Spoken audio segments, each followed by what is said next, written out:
Homicidal clothes cause I'm dressed to kill. Leave 6 bitches oohing cause I'm worth a mill. Flow is ill, spitting no vomit spill. Killing them softly but I ain't Lauren. What is up, my people? Welcome to another episode of the Townie Sports Podcast. I am one of your 2 hosts for this glorious evening, Sammy, alongside, as always, my golf partner in crime, Vic. Vic, how you doing, bro? I'm doing well, Sammy. Just living the dream. How's it going over there? We are doing excellent over here, my brother. Can't wait to golf with you this weekend. I know everybody's going to be at Gasparilla having a good time throwing beads. We're going to be out there on the links. It's going to be nice. It's going to be beautiful. I'm excited. Having a better time. Yeah, having a much better time. Probably get just as drunk, right? Yeah, 100%. If not more so. Yeah. So I apologize to everybody in the chat and everybody that tunes in about last week. Had a little scheduling conflict with work and stuff, so didn't get to talk about the divisional round. Preview it for you, but we will recap it today. I have a couple stats that I wanted to throw out for you as well, so we'll start off there with the divisional round recap. Jump into some NFL Conference Championships, and of course, Vic, I got to drop some Who Do You Love for you. Then we're going to get into the NBA corner, and Vic, I promise you this time, I'm like 2 weeks in now on getting back into the NBA, so I'm catching back up. Although soccer is just taking up so much of my time, bro. And I know for you too. I know you're watching a lot more soccer too, so. Definitely a lot more league play. Sure. Yeah. So, and then, we'll close it out with some World Soccer, and then if we got a little time, got a quick little Townie takeaway I wanted to touch on and get it by you as well, since we've got, unfortunately, we got baseball season coming up. So just some things I wanted to touch on. Did Vic get kicked out of his house? That's what Kurt's question is. If I got kicked out of my house, I wish I lived here. I'll tell you that much. Looks like your old crib, man. Yeah, it really does. Untouched things and everything.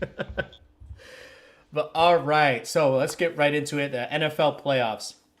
So first I wanted to ask you a question, not really a who do you love or anything. You probably already saw this, but so before the divisional round, I wanted to look at kind of contracts, what people were spending their money on, what the teams are spending on. Because you and I, we talk a lot about how, the Patriots don't have this or they don't have that. They're not spending money wisely, or they're spending money but too wisely, and they're not spending on certain players. Now, based on AAV, only 3 top 20 contracts were left in the divisional round. 5 were in the playoffs, but only 3 were in the divisional round.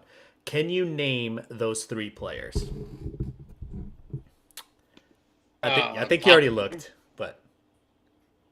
Oh, I looked at the outline, but I didn't read everything. But I did see one. I know it was our left. So Patrick Mahomes has got to be one, right? Yep. That are still, so it's out of these 4 teams, right? No. That are in there right now, right? Not anymore. Only 2 are left. So you said they made the playoffs. Okay, so it's Mahomes, who just did a deal. Dak Prescott. Yep, that's 2. Not Josh Allen because he didn't do a new deal. I'm gonna go. I don't know. Who are the other 2? So Josh Allen was the 3rd. So of the 3, it was Pat Mahomes, Josh Allen, Dak Prescott. A.J. Brown was just outside the top 20. And then the other 2 that made the playoffs were Joey Bosa and Tyreek Hill. Oh, I knew Tyreek Hill. Shit. Yeah.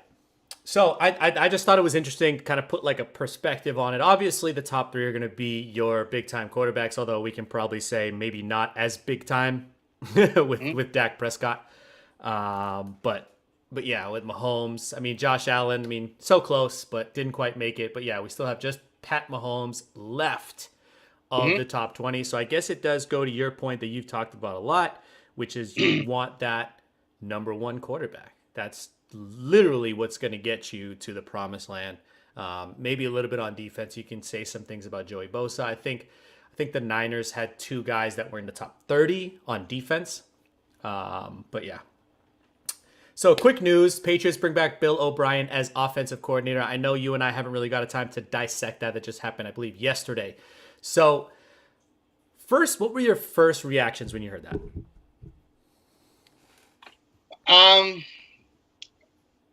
Not great. I mean, I was happy that we finally got an offensive coordinator. That's great. Right. I'm in the camp, the DeAndre Hopkins camp, praying that we finally got DeAndre this year. It's probably not going to happen with Bill O'Brien coming in, unfortunately. I think they had a very contentious relationship while he was in Houston. But apparently Mac is jazzed about it. The whole team's excited about it. Everything that's coming out now is now. I just saw an article today about how terrible things were with Matt Patricia and Joe Judge last year, and how people really blame Bill Belichick for putting together such a shitty coaching staff. But so I think this gives us some stability. Maybe I might be not. I might be a little bit more hype on Mac than I have been in previous years. This year coming up, I think. I think he's going to have a much better year than last year.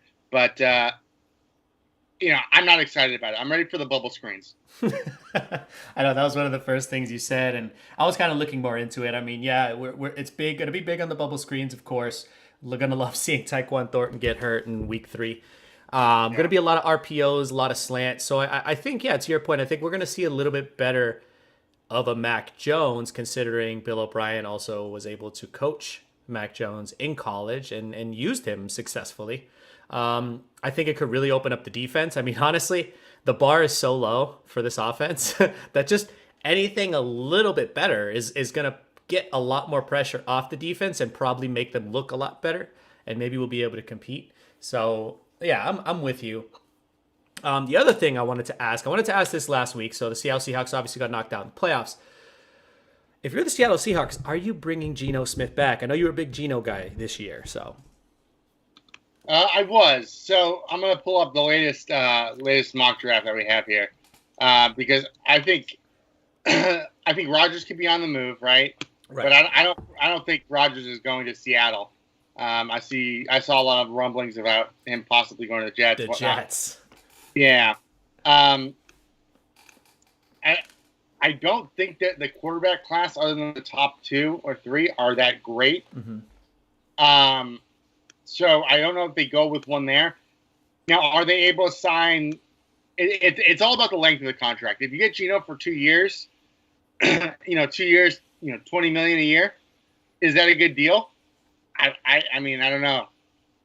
What do you think, Sam? What do you think his value is? That's the thing, is how long do you think he's going to want a long-term deal, and what do you think his value is? So my first thoughts, and this is going to kind of relate back to when we talk a little bit about the Giants. So my first thoughts on his number, right? Because there's always a number. You got to put a million, I hate saying that, but you got to put a number to a player, right? Especially when they come up on free agency.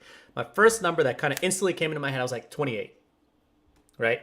I looked at his estimated cap value. It is $39 million based on Spotrac, based on how he performed this year.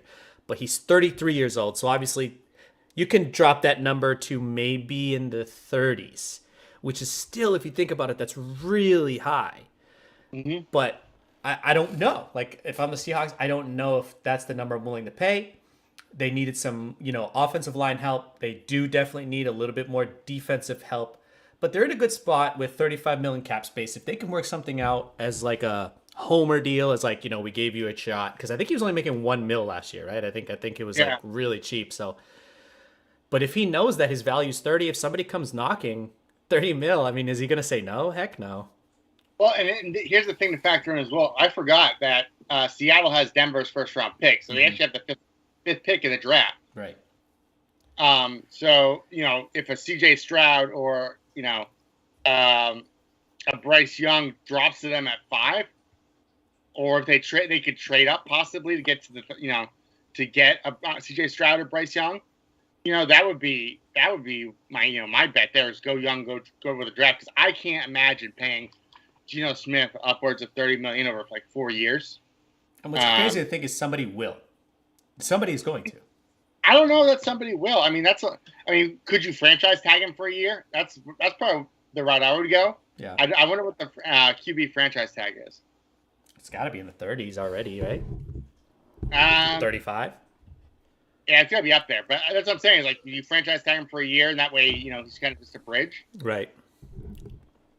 But then what do you do if you're Geno Smith? I mean, that kind of sucks, right? Because if they draft, let's say, Bryce Young, you're out, right? Like, Or Oh yeah, I mean, but I don't think Geno has any inklings to think he's the the quarterback of the future for any team, right? yeah. He's definitely a bridge guy. So I don't think he thinks he's going to be there long term for anybody.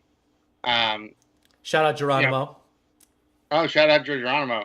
But yeah, you tell me, Sammy, would you pay him for 4 years? I wouldn't. No, I don't think so. I mean, I think he deserves it, and that's the problem, right? Because you fall in love with a player like that, a guy that a guy that was dealt kind of a bad hand, right? I mean, look at the career he's had to go through. You start off with the Jets, and kind of in the Jets when they were in shambles, and then Pete Carroll kind of revives your career. So it's kind of like, is it Pete Carroll? Is it Geno Smith? I mean, 30 touchdowns is good, man. And you pointed it out a lot all year, saying like it's not just dink and dunk. Like he was taking shots all year. So yeah, no, he's been good this year. But the thing is, like, I want to see him replicate it before I give him a $30 million contract. Kurt said I fell in love with Geno. Yeah, Vic convinced me.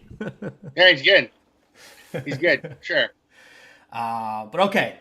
All right, let's do our Who Do You Love segment. And obviously, I couldn't do Who Do You Love segment without your love and joy, the Cincinnati Bengals. So obviously, we're doing Joey B again. So, Joey B, and this one's probably going to be easy because it just happened, or Josh Allen. Well, you know how I feel about Josh Allen, so I'm definitely going to go Joey B here. Okay. All day. Joey, what do you think about Joey B or Jalen Hurts? Joey B? He's proven it longer term. Okay. I want to see Jalen Hurts do it over a few years, and then stay healthy, right? We saw RG3 be incredible for a year, and then fell off a mountain because he kept getting hurt. Right. So I want to see Jalen Hurts do it for more than a year before I anoint him better than my guy Joey B. This one's easy. Joey B or Dak Prescott? Joey B. Not even close. Now these next two, I kind of wanted to gauge a sort of like the I guess like the handing of the torch, right, to the new era. So, Joey B or Trevor Lawrence? Joey B. Ooh. They're not that young. I mean, they're not that. The age difference is not that much between the two of them, believe it or not. So yeah, definitely Joey B. Joey Go ahead. Yeah. Well, Joe Burrow is a tough one to do this with, right? Because Joe Burrow is Crushing. a young guy, still on his rookie contract. So yeah, I don't think there's any doubt in my mind that Joe Burrow over Trevor Lawrence right now. Joey B or Justin Herbert? It's insane. Just definitely Joe Burrow. Well, I know you had the Phillip Rivers comparison last time with Justin Herbert, Yeah, which I think is actually really funny. I think it's a San Diego Chargers curse, if anything. Every single podcast, everything I've read is all talking about not the fact that they don't have the talent, it's the curse that is the Los Angeles Chargers. Yeah, and yeah, it's not his fault. They're very similar though. Justin Herbert and Phillip Rivers. They're both like really good. They're both really good quarterbacks in the season during the season, right? And put up big numbers, but you don't hear about them a lot, and they never make headway in the playoffs. I think Herbert's heading that direction for sure. All right, last one, because obviously it's happening this weekend. Joey B or Patrick Mahomes? Had to get you on one.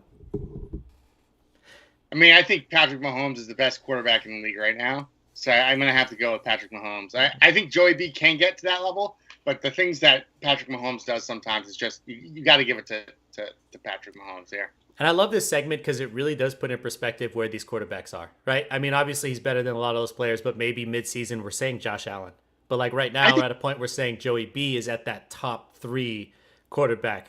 What were we saying 2 years ago? You know what I mean? I still think Josh Allen's overrated. I think Josh Allen's severely overrated. I think after last weekend, I think everybody's coming aboard that. Yeah, and another thing about Joey, I think Joey B is like a top 5 quarterback in the league, top 3 maybe. And you've been screaming that from the mountaintops, and people are just coming along. So it's about time. Come on, guys.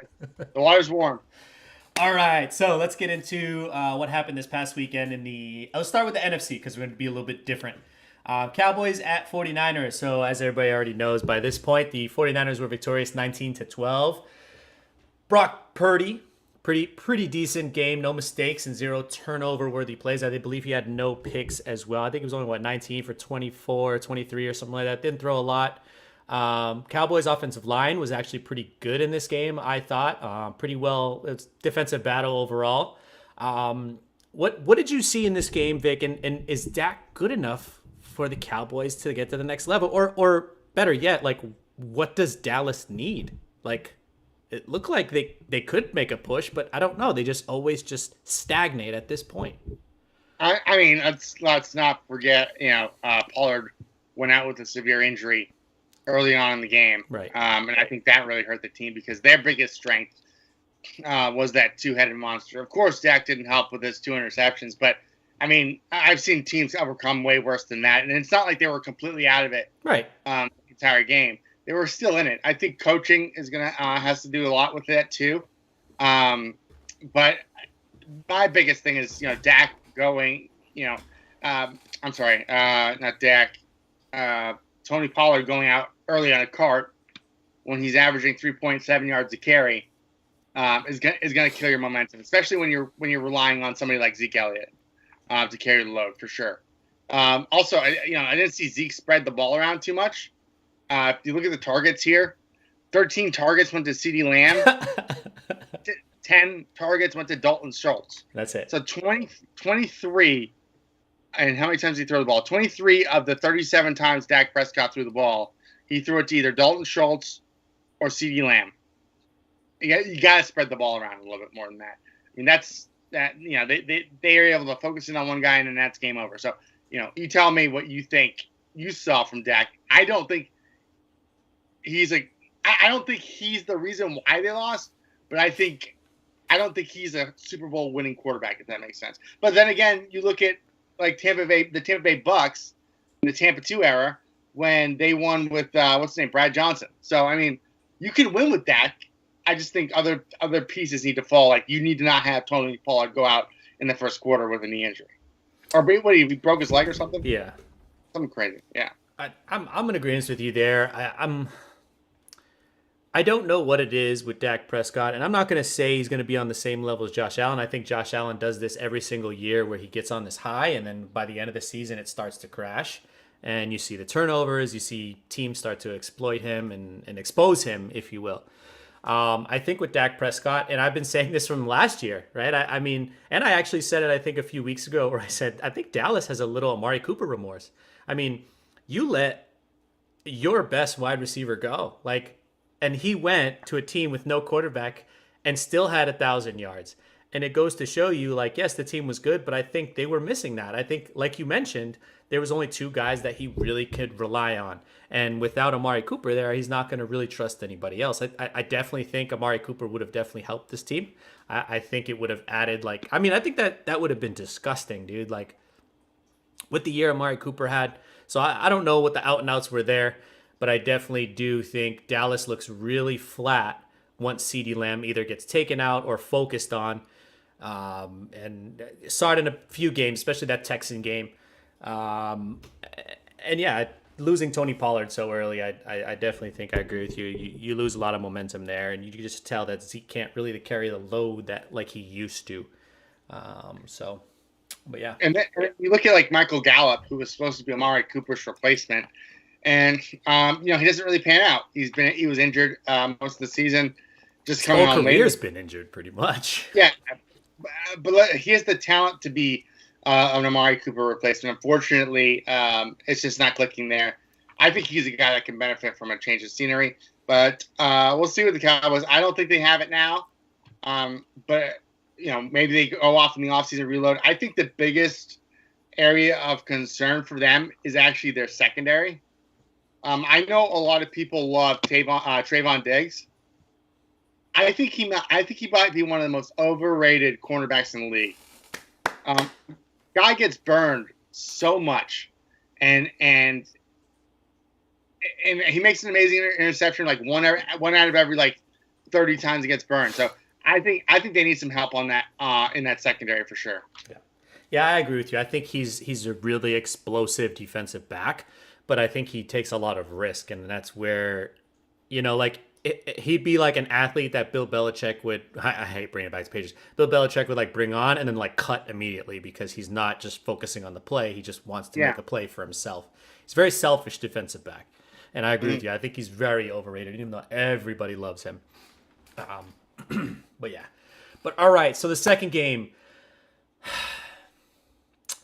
everybody loved it. Everybody was riding that Giants wave, which is weird because it's New York. But it was a team that probably shouldn't have, made it as far as they did. They did because Brian Daboll was a genius this year. But yeah, the Giants at the Eagles. So obviously that game was over at halftime. The Eagles won 38-7. I mean, what is there to say about the Eagles, Vic? I mean, it's just they're really good. I'm gonna let you cook on this game because I'll be honest, I fell asleep. I'll let you cook on this. I watched maybe like 15 minutes of this game. Yeah, I was on a run, and I was actually listening to it while I was on a run. So, it's tough stuff when you're a Giants fan. Yeah, I mean, everybody was saying, or not everybody. I know a lot of Giants fans were saying, "Oh, there's a chance because Jalen Hurts this, Jalen Hurts that," and I was like, dude, this is something to be said about this Eagles team that you and I pointed out pretty early on when they went on that crazy run, and we were like, I mean.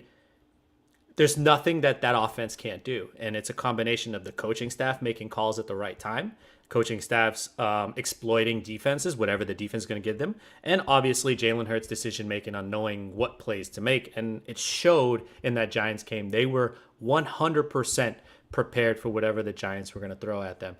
Granted, there was he went 0 for 3 for the first, I think, play, or no, the first drive.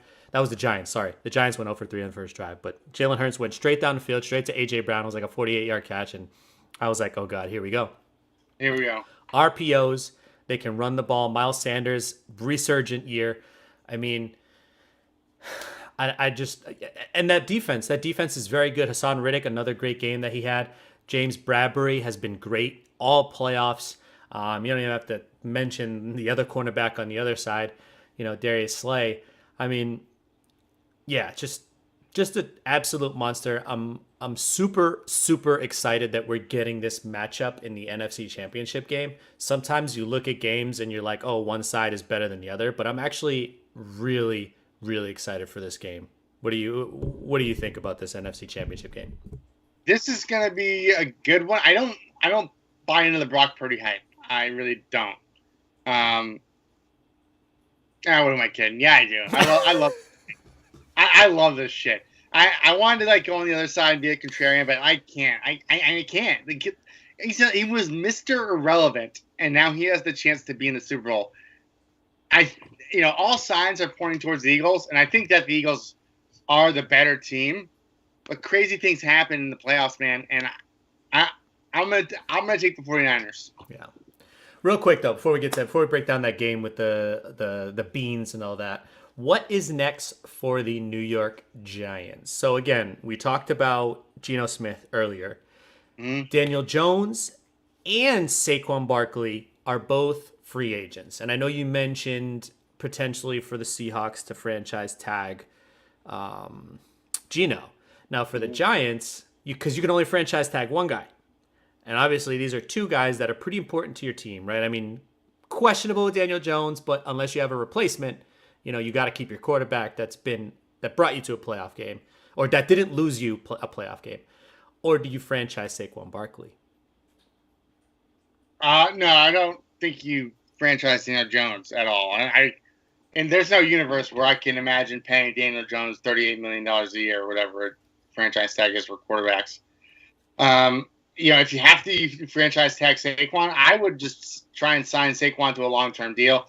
If they can't get it done, I don't think you cry over it if you're the Giants. But I try and resign both of them, honestly saying. But the only one I would think about franchise tagging would be Saquon Barkley. There's not even a chance in hell I'd franchise tag Daniel Jones. Here's the thing is I would try and sign him to maybe a 2-year deal, like a show me deal kind of thing. What's your number for Daniel Jones? I wouldn't give him any more than $15 million, something like that. Quarterback money is weird if you're a starter, right? These guys are making tens of millions of dollars a year. So I think the floor might be $10 million. I think Like, what's the lowest paid starter in the league other than Brock Purdy, right? And Geno Smith, I guess. So, yeah, I would probably go 10, 15 million. The expected market value for Daniel Jones is $26 million, according to Spotrac. So yeah, I think that's low. I think he's probably more in the range of 28. But again, like you said, the quarterback market is very strange. It's very inflated. It's extremely inflated. So if you have a guy that can be somewhat decent and is a starting quarterback in the league, granted, there's an argument to be made whether he's good or not, right? And that's not what I'm arguing here. I'm just arguing, okay, is he a top 30 quarterback? That guy's going to make 20 mil. I don't think he is a top 30 quarterback. No, that's the thing. Is I think wow. I think that there's better. I think there's better backups in the league right now. I should have done a freak. Oh, I think we already did a Daniel Jones. Who do you love? But I'll do that next time. Yeah, I don't like Daniel Jones that much. I don't think he's good at all. I'll be honest. I think all three of the Carolina Panthers quarterbacks at the beginning of the year were better than him. To be honest with you, I would have even taken Baker Mayfield over him. So. I don't rate him highly, which is why I wouldn't pay him anywhere near $20 million. Wow. Okay. So the expected market value for Saquon is 12. That seems a little bit low to me, but I mean, when you look at some of the other running backs that they're comparing him to, Dalvin Cook, Joe Mixon, Christian McCaffrey, they're all making in the 12 to 16 million range. So I was like, okay, that's probably a good number then, considering his talent, injury history. I say 12 million is probably fair. So they might be able to make a chance to sign both, but we'll see kind of what the Daniel Jones number is. I know we're all going to be insanely shocked at that number, whatever it is. And Average Kurt is saying Daniel Jones is better than Mac Jones. What say you about that? No, that's insanity. Wow. That's like stupidity. Wow. I was going to say the opposite, but anyway. So, Niners. Daniel Jones better than Mac Jones? Yeah. Wow. You don't think Daniel Jones could be better for Bill Belichick than Mac Jones? Have you watched Mac Jones play? Yeah. Or Daniel Jones play? Yeah. He's very bad. Have you watched Mac Jones play? Yeah, I mean Mac Jones is terrible, but at least he had. So the one comment that you guys were talking about when we had the town, or when we had the Fairweather podcast on, was you guys were saying you want a quarterback that can scramble, right? Well, I want somebody that can step up, that knows when to step up in the pocket and actually has pocket presence. Okay. But I'm not gonna hold. After reading the article I read, I'm not gonna hold Mac Jones completely accountable for this horrible season he had this season, all to himself. I mean, his offensive coordinating situation was fucking terrible. It was awful. Yeah, it was awful. So I'm gonna give him the benefit of the doubt. I want to see one more year of Mac Jones before I say he's anywhere near Daniel Jones. Daniel Jones is trash. Okay, that's fair. I'll give you that. Well, we're gonna come back to this conversation, Kurt. We're gonna come back to this conversation. There will definitely be a Who Do You Love probably mid-year next year with Daniel Jones and Mac Jones. There you go. All right. Let's do it. So, NFC Conference Championship comes down to this one ticket to the Super Bowl, 49ers at the Philadelphia Eagles. Vic, with your beans, if you were, putting some beans on it, what kind of things are you looking for in this matchup? And just to put it out there, right now the early lines are Eagles 2.5, which is not a lot. Not a lot. Yeah, it's not. I will say that 91% of the cash is on the Eagles spread, minus 2.5. 68% of the public are on the Eagles to win as well.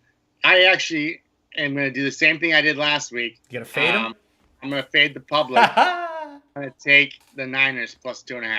Woo! I love it. He's fading the public. And I'm fading the Sharps, to be honest with you. Yeah. The Sharps, because the Sharps, this is not something I would. I just have a feeling, something weird's going to happen here, and I think the Niners are going to win. I love it. And it's crazy because this is a tremendous matchup. Just for everybody to know, we want to give you the stats. So, the top two best rated teams, according to Pro Football Focus, who kind of analyze all the teams' offensive, defensive metrics based on missed tackles, all that good stuff, turnover-worthy plays and stuff. The top two teams of overall rating are the Niners and the Eagles. Obviously, the Eagles are number 1, and the 49ers are number 2. So this is a tremendous, tremendous matchup. I think you're talking about defense. Huh? Right? Talking about defense. I think it was overall. Overall, 3rd and 6th. Oh, is it 3 and 6? Mm-hmm. Let's look at it. Oh, it probably was defense then. Yeah, defense. Sorry. Just don't want to give our fans out there, fake shit, Sammy. I love it. Thank you. Keep me in check, bro. Keep me in check. I look at this stuff really quickly and I try to write it down, but I guess I messed up. Some props to look at. And maybe you can tell me if I'm crazy or not. AJ Brown under 4.5 receptions. Oh, wow. Yeah, well, I'm just looking at, I think, looks like PFF likes the under here. A lot. So I'm going to take the under. Christian McCaffrey under 13.5 carries. Oh, it likes the under here. I like the over there, though. I kind of do too, only because I saw how many carries he's gotten, and it's usually around 15 or more. Last week was kind of different. I'm not sure why he only got 10. I'm not sure if it's because the Dallas Cowboys defense was that much better, but I feel like they passed to him a lot, though. That's the thing. If it was touches, I feel more comfortable. he's also about hobbled. He's also hobbled. True that. And just can we go back to AJ Brown for a second? Yeah. So it looks like Devonta Smith is starting to grow into his role a little bit more. Yep. AJ Brown only had 3 receptions last week. Devonta Smith had 6. So, and Devonta Smith had 10 targets on top of that. I think Devonta Smith is slowly becoming Jalen Hurts' number 1 option, with AJ Brown being the deep threat, kind of like, take the top off the defense. Not saying that AJ Brown is not good, but I'm just saying I think that, they kind of switched roles from where they were at the beginning of the season. Mm-hmm. So I feel good about that under 4.5 receptions for AJ Brown. Okay. Yeah, that was like a +1 something. So not plus 120, yeah. Decent. Yeah, I mean, AJ Brown's always been that type of receiver. He's not really a possession guy. He's more of a like you said, take the top off the defense. I mean, not saying he's not a good player. He's absolutely tremendous. I think he gets at least 70 yards every game. Three catches is usually a good spot, and a touchdown because he always finds the end zone on those deep plays. But and the other one for the other side, George Kittle under 3.5 receptions. Looks like another best bet. Yeah, I don't know. That one scares me though. Yeah, given the game, given the defenses, usually see a lot of tight ends, short passes. If they go down, they're going to have to pass the ball, right. And I think that George Kittle is probably one of Brock Purdy's most reliable targets. Last week he had 5 receptions on 5 targets, and Debo's hobbled. So so yeah, I'm gonna go with the over on that. Over 3.5. Got you. Okay. Mm-hmm. All right, so let's flip gears to the AFC. So obviously, Vic, your Cincinnati Bengals were victorious, demolished the Buffalo Bills 27-10. I mean, what is there to say, man? Joey freaking Burrow. So I don't know, man. Big Dick Joe, bro. I'm in, man. What did you see in this game, and kind of what do the Bills got to do moving forward? They're just stuck. It seems like they're just stuck. This was another snoozer, right? So there was, and even though the score was 27-10, it never even felt like a 17-point game. It felt like a 30, 40, 50-point game. The Bengals had this in control the entire time. And I think they were going to beat the shit out of the Bills that game that DeMar Hamlin got hurt too, because it was starting to feel like that a little bit. So, yeah, I mean Joe Burrow was good. Not great. It was good. I mean, with the conditions, so. Yeah, it was snowing like shit, but I think Joe Mixon was incredible. Yeah, Joe the running Mixon showed up for the Bengals, but the defense came through as well, holding Josh Allen and that amazing quarterback that the Bills have to only 10 points and no touchdowns for Josh Allen, 1 interception. My camera keeps falling. Let me fix it real quick. I thought it was your chair. No, it's the camera. It keeps falling down. All right. I thought you just kept lowering your chair. Oh. Let's see if that works a little bit better. Hold on. There we go. All right. Let's go with that. Yeah. So, what's next for the Bills? Is it a play calling thing at this point? Is it Josh Allen? Does he hit a ceiling? Does he peak too early in the season? I mean, I know one thing that I always point out with the Buffalo Bills is they don't freaking run the ball. So they don't have a very, how do I word this? I'm not going to say creative, right? Because you can pass the ball in different ways with Josh Allen. It is creative, and maybe he is your primary source of running. So maybe he is the running back after all. But does not having that type of running back kind of handicap them a little bit? I mean, look at the Bengals on the other side, right? You can control the clock with Joe with an awesome running back like Joe Mixon. You can pass the ball through the air with Joe Burrow and obviously Jamar Chase. I mean, does there need to be a little bit more balance in that Bills offense? Because I think the defense was fine. I mean, well, I mean, I think they do have a good running back. I just think that they don't run it enough. I know. I mean, their running back only had 19. Their running backs only had 19 carries total that game. You look at the other side with the Bengals. Their running backs had 34 carries. So a huge disparity there. On the play calling side. So I don't know that a good running back is going to change anything for them. I just think Josh Allen is who he is. That Sean McDermott and that team is who they are. That defense was nasty this year. And the fact that the Bills could not get it done this year, I think this was their window, and I think they lost it. Yeah, 100%. I don't think we'll see the Bills in this situation again for a long time. And I know this is crazy to say. I don't think they're going to be in contention for a Super Bowl for a long time. Yeah, this was their window, right? You got the Patriots on a down year, the Miami Dolphins kind of imploding, the Jets are the Jets. So this was kind of like, But not only the AFC East, but the AFC as a whole. Right? I mean, the Bengals have been good, but they haven't been as dominant as they were last year. They're not dominant, right? They're not blowing out teams unless they're the Bills. But they peaked at the right time. I feel like you look at the Bengals, they peaked at the right time. They did, but I feel like this is still an opportunity. This was an opportunity for the Bills to come in and plant their flag, and they did not. Right. And I think we predicted, I think we both predicted the AFC and the NFC conference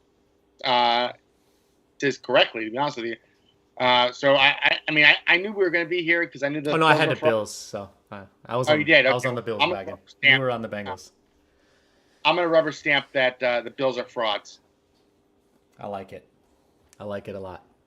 All right, on the other side of the ball, not a ton to get to besides the fact that Pat Holmes, a little bit injured, hobbled on one leg. But, I mean, it was a tremendous, tremendous showing by the Jaguars. I think everybody, again, on the other side of the ball was really, really excited. Jaguars at the Chiefs. Crap, I didn't write down the score of that game. What was the final score? It was 27-20. 27-20. So a close one there. I'll be honest, I was at a wedding that day, so I didn't get to watch a whole lot of it. I was kind of in and out, but I did see the injury. I saw that the Jaguars were keeping it close, and I think that was a lot of it had to do with the defense based on what I was, based on what I saw, keeping them closer in the game. And it just looked like in certain points the Jaguars kind of stagnated on offense, couldn't really move the ball. And if you can't keep up with the Chiefs, even if you are playing pretty decent defense, you have to be able to score more than 20 points, right? I mean, that's just how you beat the Chiefs. And I will say that the Jags did cover at the last minute. So great cover by the Jags. And, I mean, great season for them, right? Great turnaround. You really see what difference a head coach will make. So good for the Jags. I hope to see them continue to get better and better and better. Do I get my Trevor Lawrence flowers? Yeah, I'll give you some Trevor Lawrence flowers. Yeah, okay. Take your parade. Just want to. I mean, I'm not right a lot. I'm not as right as frequently as you, but I was like, I got to take my Trevor Lawrence flowers, man. I mean, I was on that, and I'm happy he finally got a coach there, and things. He's incredibly talented. Looked for sure. Looked really good. But okay, let me pull this up real quick. This is tremendous. So we have the Cincinnati Bengals at the Kansas City Chiefs in the AFC Championship game. So pretty much a rematch. The spread right now is the Chiefs -1. Am I reading that right? Yep, that's right. They're the home team, so. -1. Wow. What do you think about that, Vic?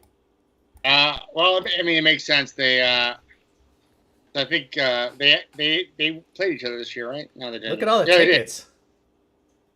Wow. Well, they played each other this year, and the Bengals. Yeah, this line is surprising, Sammy. I'm gonna go Bengals here. I'll take but I'm not gonna go Bengals +1. I'm gonna go Bengals money line here. Yeah. Yeah, I'd probably do that as well. I mean, might as well. But wow. So you got 53% of the cash going to Cincinnati, and you have 69% of the tickets going to Cincinnati. So I like Cincy. Yeah. You can't really take much from that here, but I will take that. I do think that the Bengals will win this game. I think they're gonna have a trip to the Super Bowl, and I think they're gonna win it this year. So, I mean, nice little Eagles-Bengals. That'll be great. Oh, and also, you need the Eagles to win, man. You need a bird. Oh yeah, that's true. I do need the Eagles to win.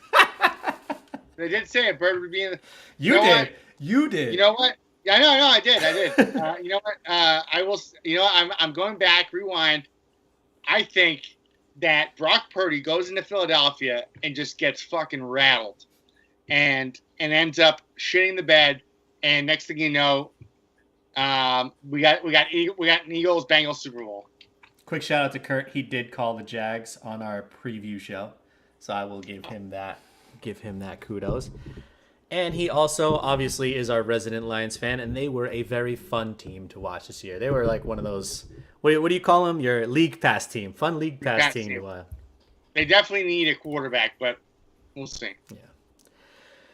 Okay, let me see some best bets we got here. So we have Hayden Hurst under 3.5 receptions. That looks pretty good. That's a good one. Wow. Joe Burrow under 1.5 passing touchdowns. I see. Oh, Joe Burrow. That's crazy. No, that makes sense. The one that is crazy to me is the Travis Kelce over 7.5 receptions. Is that it? Is that one of them? 7.5? Good God. He's a tight end. That's crazy. That's insane. That's wild. But yeah, take the over on that. Pat Mahomes over 2.5 passing touchdowns is a huge one, and yeah, Travis Kelce over 7.5 receptions. Wow, I might combine those. That's nuts. Yeah, that'd be a big payday, Sammy. Look at the edge there too. That's crazy. Yep. Combine that with Valdez-Scantling under 1.5. Fuck it, you might as well take Jared McKinnon under 3.5 receptions. Just take all those, man. All those plus 15%. Under. This is interesting to see the edges on this Kansas City Chiefs and Bengals game, because you didn't see a lot of edge in the other games, right? Like a lot of it was kind of even or slightly loose. Edge over like 10 or 11. This is by far the most I've ever seen. This is crazy. So with that being said, if you see a lot of these edges like that, what would you take with that over under 47.5? I'll be honest, I don't know what the hell edge means. So I think it's like a statistical thing that Pro Football Focus does. Yeah. Right? I don't know. But yeah, I mean, what would I take? Which one of these would I take? No, I meant based on what you're seeing with a lot of those kind of points going all these different ways with the slight edges. So if you're saying, the 7.5 receptions, that's got to mean a touchdown in there somewhere. Over 2.5 touchdowns for Pat Mahomes on such a hard edge. Pause. What would you do? What makes you think, or do you think that the 47.5 over is going to hit? Oh yeah, I think I would love this game to go over. I would love for a good conference championship game. So yeah, I think this game goes over. Sick, nice. That'll be a fun game. All right, so your predictions. So you're sitting Eagles, Bengals. Eagles, Bengals, yeah. You know what? I'm going to take Niners, Bengals. Niners, Bengals. Although the choice that I made is not as fun, because I don't think the NFL wants that. Although the NFL No. doesn't care. They sell anything no matter what. But. Yeah.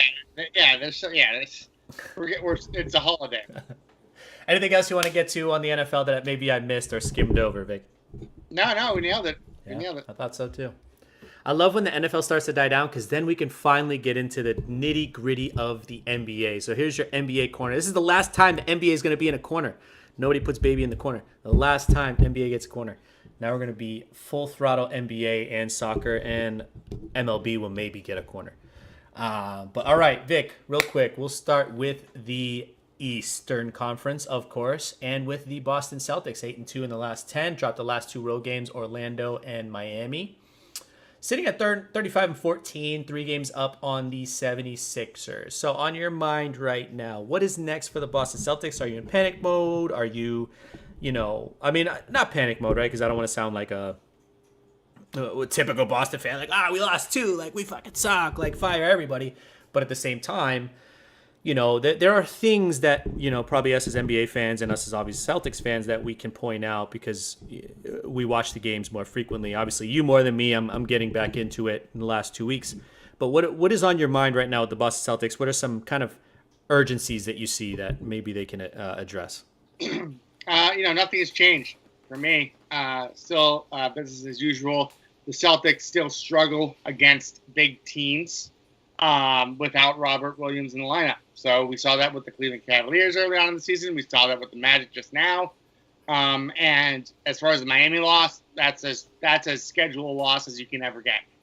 Coming off a 9-game win streak, losing in Orlando, and then having to go to Miami the night after on the second night of a back-to-back without Al Horford, without Robert Williams, without Malcolm Brogdon, without Jaylen Brown. Brown. So, yeah, I'm not worried about it. One iota. I think this is a team that's ready to get to the All-Star break. We have a few guys that are banged up, so I think that they're ready to get there and relax. Jason Tatum's been carrying a heavy load lately. By the way, All-Star starter Jason Tatum. But yeah, not worried one bit. And in fact, our defense has gotten phenomenal, immensely better since Robert Williams came back. So we're an even scarier team than we were before. So I like where the Celtics are at. We just need to get Marcus Smart healthy. Make sure Robert Williams' knee stays healthy until the playoffs, and I think we're going to be golden. And now there's talks of Gallo even possibly coming back. Playoffs. So, yeah. Yeah, are you worried? I know the big talk in the last week has been about Jason Tatum's minutes. Now, I know he can handle the minutes, right? Like, he wants to be out there. You can see, like, just the way he plays, his body movement, or, his body language, he wants to be out there. He doesn't care how many minutes he gets. But, from the outside looking in, are you concerned with the minutes? Do you think they need something else there? Was it maybe a little bit of, like you mentioned, a lot of people being banged up, so he's kind of forced to play those extra minutes? Are you concerned at all there? Concerned, no, but I think it's always better, of course, to not have your star play so many minutes when he doesn't need to. I think Sam Hauser has been a real issue. A lot of people are talking about front court help, and I think we definitely need some, but I think we also are still looking for that bench shooter. We got our bench scorer with Brogdon, but we still need that guy that can come in for 10 minutes a game and just shoot lights out, like a Joe Harris or Duncan Robinson, somebody like that. Seth Curry, yeah, that'd be great. Somebody like that. Apparently he's on the block, so I don't know if they would trade to us, but yeah. And the last thing we need is another point guard. But what I have seen lately is Peyton Pritchard has been really good lately, and I think he's starting to show that he needs to get more minutes. So he is getting them now with Marcus out, but I want to see how many minutes he's going to get once Marcus comes back. I think he can be that bench guy, but he's not that bench wing that we need to be that type of scorer. So, Like I said, like a Joe Harris or Duncan Robinson would fit the mold well. Although Duncan Robinson's out for the season, I believe. But who do you have? Do you have anything in your mind right now on the market? Or is there anything you've read, anything you'd be interested in the Celtics pursuing with the trade deadline? Juancho Hernangomez is a name that I've seen come up a lot for the Celtics. I think he fits well. He kind of solves that backup big issue that we have, that emergency big issue. So I wouldn't mind taking a look at Juancho. Jakob Poeltl is a name I'm seeing a lot. I would not like a Jakob Poeltl. I don't know where the Celtics are going to get the money from. I saw that. I read an article by Greeny on Barstool saying, like, we don't actually have the money for this guy, and we have to trade a lot of pieces to get him. So, in my opinion, that's not worth it, especially for a third big. I'm interested to see what the buyout market is going to look like this year. But fucking buyout market. That's your favorite. You're so cheap. Yeah, well, because why would we trade Peyton Pritchard for Jakob Poeltl, who's going to play 0 minutes in the postseason, right? Mm-hmm. I want I'd rather have I don't even know who's on the buyout market this year yet, but I'd rather have somebody for cheap that we don't have to spend players or assets on. Because remember, the Celtics don't have a pick for next 5 years because we traded them all away. But I would like somebody like that, a veteran from the buyout market that can shoot. Okay. All right. So jumping to the West. Anything else in the East you want to get to? We're gonna get to the All-Stars in a little bit, but I just wanted to kind of do a quick overview of what's been happening in the NBA in case anybody's missed out, as I have. Yeah, no. That's it for me on the Celtics. Yeah. Obviously, I touched on the Sixers are breathing down their neck, and yeah. So in the West, I think the biggest shock. I mean, obviously you got the Lakers, but I don't want to talk about the Lakers. I mean, there is some stuff on the trade, the trade front that the Lakers are talking about, which could make them a little bit better. But I mean, they have such a tall hill to climb. But my biggest question right now is Golden State and this tremendous hangover that it looks like they're having. Even despite, I think Steph Curry's having a pretty decent year anyway. But yeah, 34 games, he's shooting 42%. I mean, from three. So what's up with Golden State? What's going on there? Gordon Hayward. That's a name I would like for a buyout, huh? No? Good God. No? That would be funny. That would be funny, honestly. Good buyout candidate there. All right, so what's going on with Golden State? What do you mean what's going on with Golden State? This is what they do every year, right? They, but this is what they do post KD, right? They tank in the regular season, and then they show up in the playoffs. I know that they haven't looked like world beaters as much as they have, but they have had injuries, and they did lose a lot of players to free agency last year. Not necessarily starters, but bench players. I don't think that Klay Thompson is what he used to be defensively, so that's definitely hurt their defense. But they're still third in the league in points per game. Mm-hmm. You know what I mean? I think their effective field goal percentage, all those metrics still pointed that they're offensively a pretty good team, pace and all that stuff. So yeah, it's confusing. It's their defense that's really hurt them this year. And like I said, they've had players hurt in and out of the lineup. So I think we'll just wait and we'll see what happens come playoff time. I'm not worried about. I'm not hitting the panic button on the Warriors. Okay. And lastly, with the West, the Sacramento Kings quietly climbed up to the 3 seed. Got a solid 6-man rotation. I mean, that's something you called out preseason wise, and I know Bill Simmons is one of them who also touched on, the Sacramento Kings being that single player. Is this sustainable for them, do you think, in the West? Now, maybe not 3, but will they finish top 5, top 8, top 10? This is where we see the Kings make the playoffs, baby.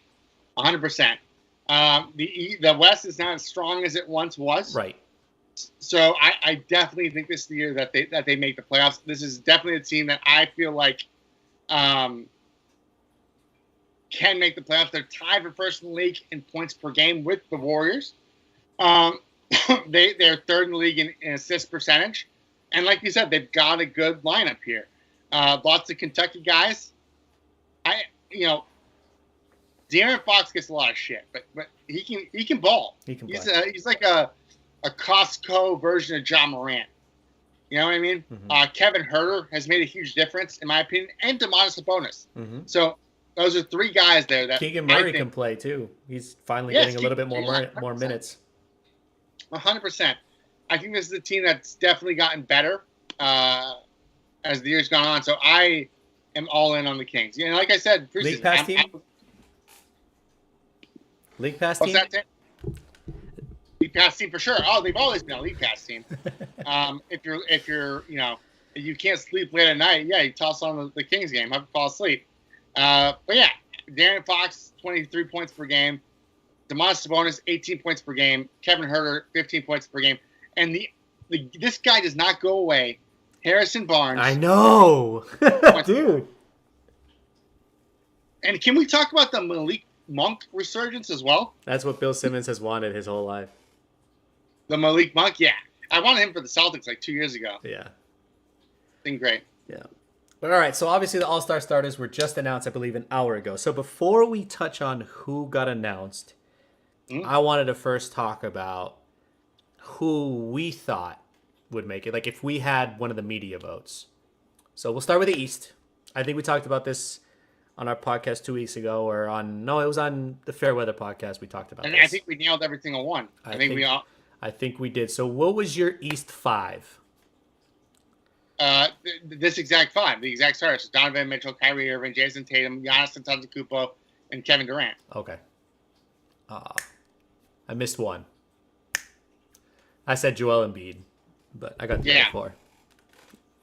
Yeah, I mean, it's tough. It's tough. Make it. It's tough with those. You got four tremendous bigs or 4 tremendous forwards and 3 spots. So, yeah. Well, let's be real. I mean, the thing is, like, it should be positionless. Joel Embiid should be there, and Kyrie Irving or Donovan Mitchell, whichever one you want, should not. So, that's the biggest problem with the All-Star game right now. Yeah. In the West, what were your 5? Or who do you have? Did you pick the same for the West? I did not pick Shea Gilgeous-Alexander. I forgot who I picked over him. But remember, I did pick Lauri Markkanen. Do you remember that? I picked Lauri Markkanen too. And everybody clowned me. You remember that? What do you mean? Everybody clowned me. It was on their podcast. I thought. But you agreed. You agreed with me. You agreed with me. Okay. Yeah. All right. So then, yeah. I think we got all of them. I forgot who took it to Shea, but that's a good 5, right? So what was it? Is it because I picked Luka, Shea, Nikola, Lauri Markkanen, and LeBron James? I think I picked because I had it up here. Hold on. What up, JC? JC in the chat. JC says Heat and 6. Boy, the Heat suck. Oh, I picked Ja. Oh, that's right. Okay. Yeah. And you guys clowned me for picking Shea. No. I think you turned on that. And then when I mentioned Lauri Markkanen, you were joining me. I was getting clowned. We were actually both getting clowned when I said Lauri Markkanen because they were like, "Who? What? Where? What?" And then they look, and then you pointed out the stats, and you're like, "Holy crap, this dude's actually freaking balling." And I'm like, "Yeah." Actually, I want to check the tape on that because I thought I said. We'll roll the tape. Check the tape. We'll roll the tape. So what were the 5 that were actually chosen? So it was Lauri Markkanen, LeBron James, Joker, Shea, and Luka. Yes. Right? Sweet. Okay. Wait, hold on. I was looking at your thing on the outline. Oh. It was. No, those were my choices. Yeah, I know that. It was Steph Curry, Luka Doncic, Nikola Jokic, Zion Williamson, and LeBron James. Woof. That's who it was for the West. I don't think we got what, Luka, right? Oh, we got Joker too. Steph? Yeah. Name, dude. Fucking name and fan vote. But the fan vote's only 50% now. But also Zion too. I mean, that's terrible. Is he hurt? No, but he was hurt for a little bit. It's mostly it's like fan vote. Zion? Yeah. What the fuck? Pardon my language. I agree. Zion's bullshit. honestly, LeBron James bullshit too, but you knew who was going to get in. Bro, do these people not know Shea's like averaging 31 points a game? Like, what the hell? Anyway, moving on. Anything else? Still, no Ja. That's the crazy thing. Yeah, and Ja's been on a freaking tear. He's like literally every night he's doing something ridiculous. Yeah. He's talking about somebody else. Yeah. 100%. All right. Anything else you want to get to with the NBA? No, I just can't wait to spend more time on it next week in 2 weeks. Yeah. All right. So, Vic, real quick, World Soccer. So I have to obviously start off. I think I'm going to have to start off every single segment on saying Marcus Rashford is on a tear since the World Cup, and it's been even more so. He's 9 goals in 10 games. I'm looking like a complete idiot. Let me look at the Premier League top goal scorers. I think he's climbing the ranks right now. Obviously, nobody's going to touch Haaland, right? Like, that's going to be whatever. So I said all he needs to get to is get to Ivan Toney. Ivan Toney had 2 goals last week, so he's still climbing, or right behind Ivan Toney. So he's at 9. Mitrovic is at 11. So it looks like I'm going to have to wear a Marcus Rashford jersey sooner than later. So we'll see by the end of the year if Marcus Rashford is a 1, 2, 3, top 5 goal scorer. I'll have to wear a Marcus Rashford jersey, and yeah, good for him. On the other side, Erling Haaland still scoring hat tricks. I think that's 4 hat tricks this season already. So please, if you guys do nothing else, if you see a Manchester City game on, just sit there and watch it. Not for the fact that it's Manchester City, but Jesus Christ, what we are witnessing right now is historic. And I know it probably makes a ton of people pissed. Shout out Arctic JC. Congrats to United winning the Manchester Derby. But yeah. Vic. Did they lose to Arsenal? No, they beat Manchester City. But yeah, they ended up losing to... No, they tied to Arsenal, and then they beat lost. Crystal Palace. When? They lost to Arsenal. Didn't they lose on a late header? United? Yeah. When? Today? Just like last weekend. Where was it? Yeah, they lost. Okay. Sunday. Yeah. Who watches World Soccer now, Sammy? You do. But Vic, it's a little bit of USMNT chatter. So, a lot of crazy news going on the last couple of weeks, and obviously even more news. We filled everybody in on the the Berhalter and the Reina situation, but even more stuff has happened in the last couple of weeks. What's going on with this front office overhaul? Can you talk us through this? What's going on? Well, it's a clearing of the house, right? So I think honestly, it all stems from this Reina fallout, right? People realize, hey, what the hell is going on here? This guy had a direct line to the freaking GM of U.S. Soccer and the president of what was Ernie Stewart, the president like the operations or whatever. So yeah, I think that it all stems from the Reina fallout. They're clearing house because they realize we can't run a federation like this, where it's all a good old boys club. So I think they're essentially cutting out the cancer. So that way we can get in somebody who's serious about soccer and put together an actual squad that can compete on the world stage rather than go to the knockout stages and lose every single time. So I think you're seeing a shift. I hope this is what's happening. I hope we're about to get a shift in the culture within the United States Soccer Federation, where we're going to start to see more serious people actually come in, more qualified people. Brian McBride, before he had his role as, was he the director of player development or something like that? Or no, he's a general manager of United States Soccer. But before he had that role, he had almost no general manager experience whatsoever. He had no general manager experience whatsoever, and was not even a good coach in the MLS.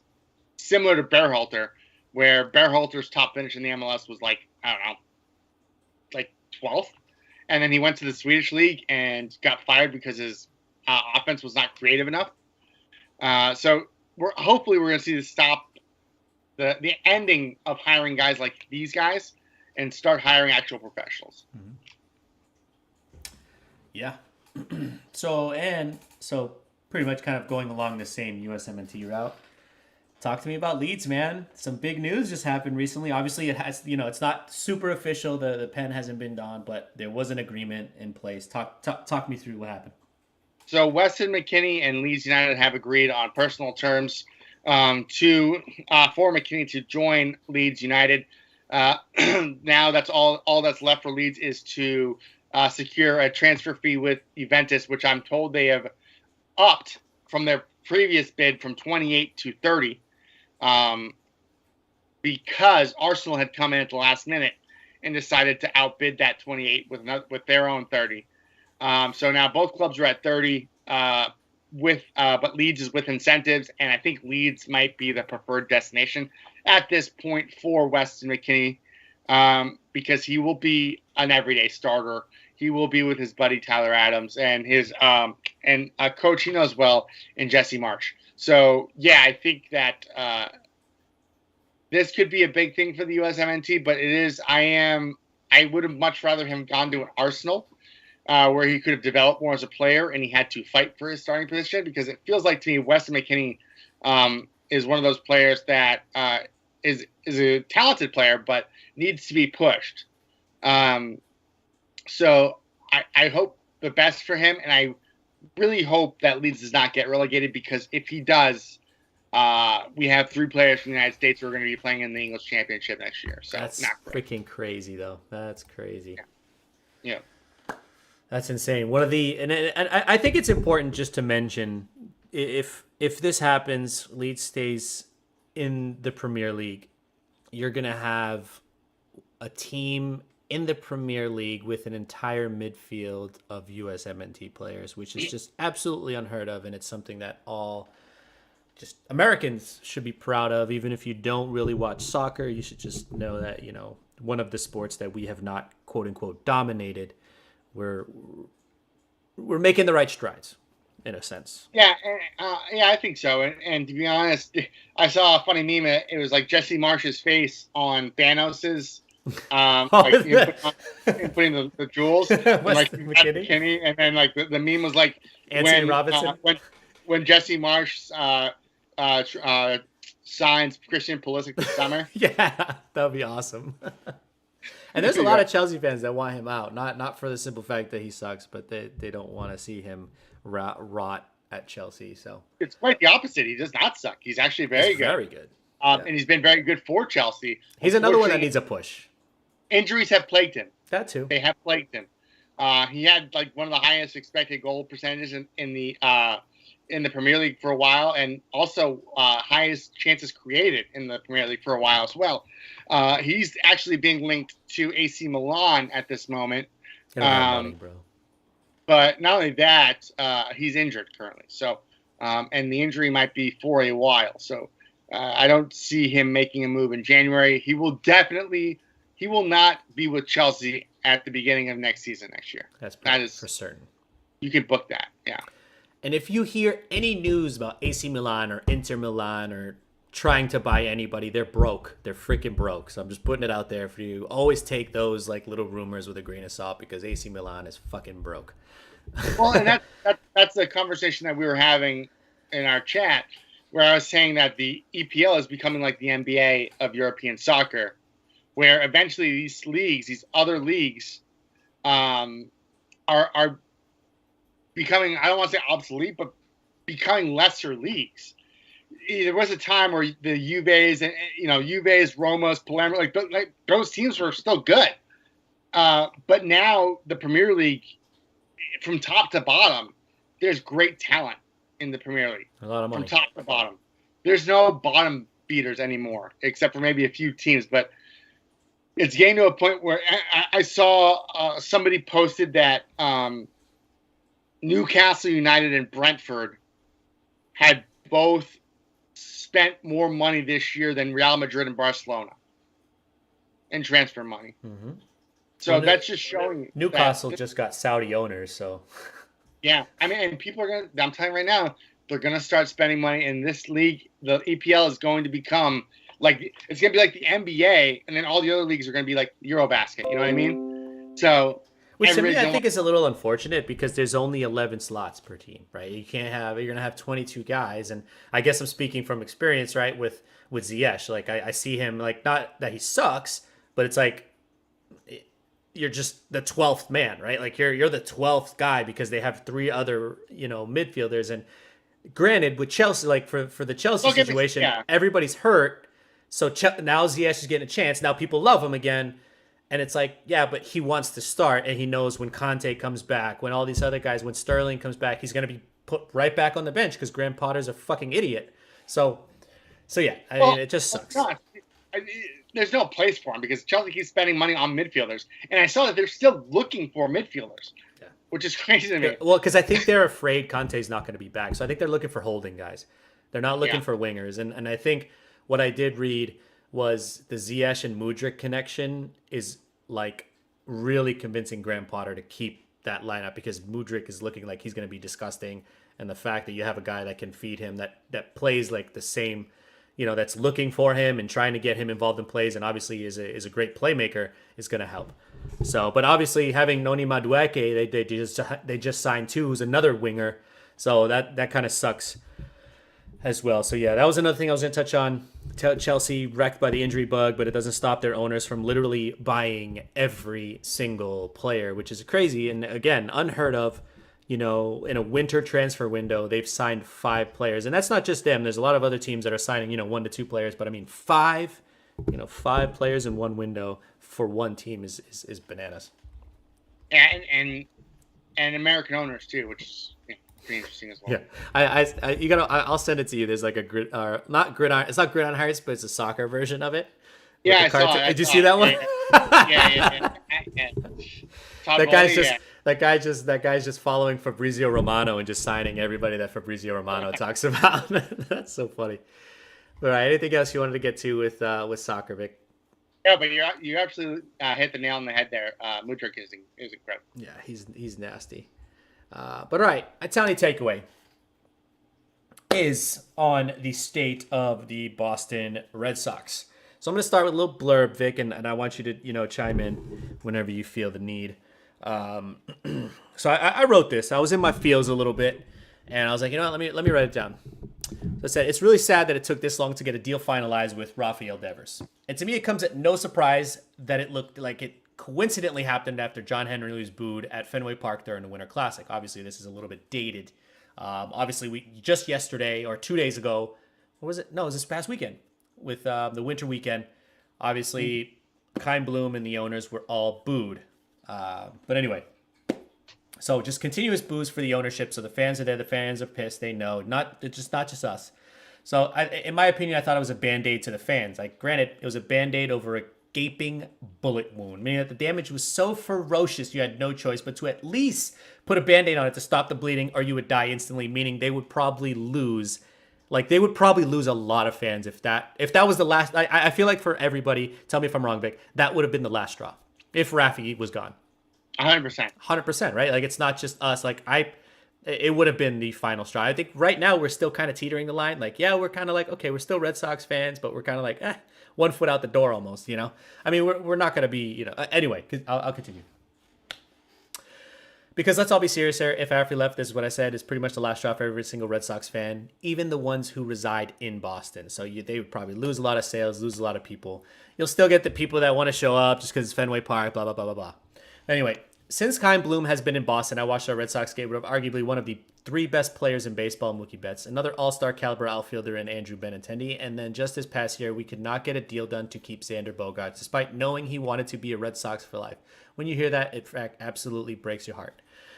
And I know what everybody's going to say. The deal he got with San Diego is well above market value and potentially an overpay, but still, it should not have come to that point. That deal should have got done way before. We should not have let him at least try and test free agency. I think we could have got a hometown discount if we did it much earlier.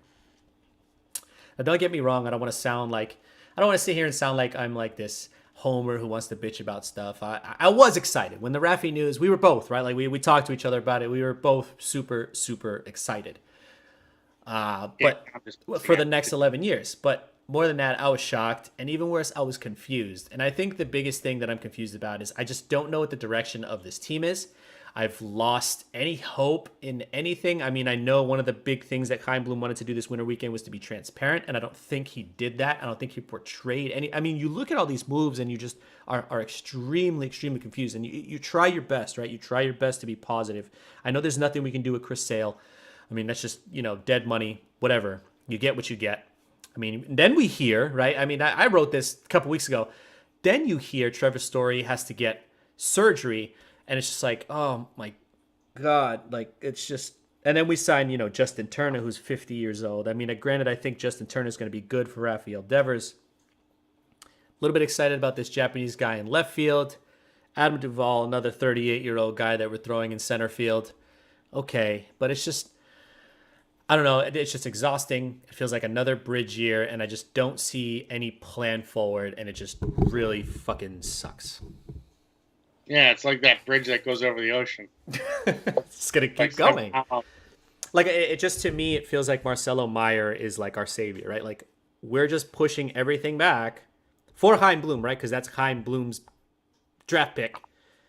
We're pushing everything back to be like, this shortstop we got is going to be the best short. Like, dude, like, what shorts? Like, I mean, is this kid Tatis? Like, is this kid like Tatis that he's going to make that much of an impact on our team, right? I mean, I don't know. Incredible. Is number two prospect in MLB right now. Yeah. I mean, I guess if that's what we're waiting on, I guess we just got to wait on it. But I don't know, man. I mean, I'm excited to see Tristan Cassis this year. I hope they just let him play, let him suck, let him get it all out, let him play. So that's going to be really exciting. But I don't know. What about you, Vic? What do you think? I'm done, man. I don't care. I really don't. Everything you said just made me matter. Oh, honestly. I'm sorry. I didn't mean to. I hate the ownership so much. Yeah. Because it's the ownership, right? I mean, and you see teams across the league spending money. Like, I'm like, where's San Diego getting all this money from, right? Like, they don't mind going over the luxury tax. And I heard Pete Blackburn talking about it as well. I know he's more of a big hockey guy, but he's also on that Red Sox podcast. It pissed me off. He said the same thing that I was thinking this whole time. He's kind of like, you look at all these other teams that are willing to go over the luxury tax because they want to fucking win baseball games. And we're sitting here trying to get under. I mean, I know the Dodgers on the other side of the stage are going under, but then they went way over the tax to win at least one. It's like, okay, yeah, we just won one in 2018, but you're the fucking Boston Red Sox, dude. You're the fucking Boston Red Sox. I'm sorry. End rant. I don't want to make you more mad. I'm just looking at the top prospects right now.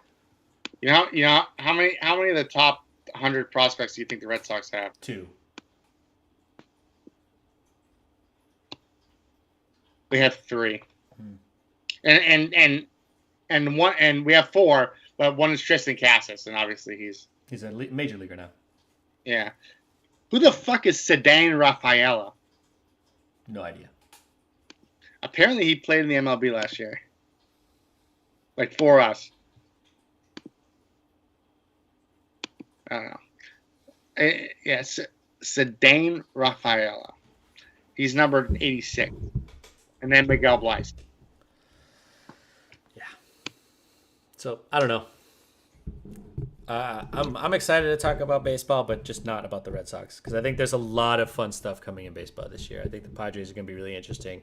But yeah, I love baseball, but it's just really frustrating when your favorite team just isn't going to compete. Like, I don't know, like, off the top of your head, over under 85 wins. Under. Yeah, right? Like, it's just, I don't know. It's crazy to me. And like, there's so much pressure too, because you're in one of the top divisions in baseball.